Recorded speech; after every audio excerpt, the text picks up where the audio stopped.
118ஆம் சங்கீதம் பார்த்தீங்கன்னா நிறைய கிருபை வரும். கிருபை உள்ளது பாருங்க, அது சொல்லப்பட்டிருக்கு. திருப்பி திருப்பி நான் வாசிக்கிறேன். நான் ஒரு வசனம் மட்டும் வாசிக்கிறேன்.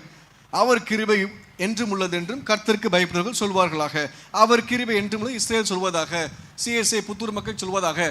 கிருபை கிருபை கிருபைன்னு 5 தடவைக்கு மேலே சொல்லப்பட்டிருக்கு. கிருபைனா என்ன? நம்ம நினைப்போம் கிருபைனா ஐயோ பாவம், ஐயோ பாவம், தயவு கிடச்சிட்டு, ஐயா கிருபை தாங்க ஐயா, தயவு கிடச்சிட்டு அப்படின்னு நினச்சிட்டு இருக்கோம். எபிரேய மொழியில் பார்த்தீங்கன்னா நான் சொன்னதுக்கு அர்த்தம் அதுக்கு வேற ஒரு வார்த்தை சொல்லுவாங்க, கென் அப்படின்னு சொல்லுவாங்க. CHEN, Ken. நான் சொன்னதுக்கு அதுதான் அர்த்தம். ஆனால் இந்த சங்கீதத்தில் அந்த அர்த்தம் சொல்லப்படலை. இங்கே என்ன சொல்லப்பட்டிருக்கு பார்த்தீங்கன்னா ஹெசேத் அப்படின்னு சொல்லப்பட்டிருக்கு.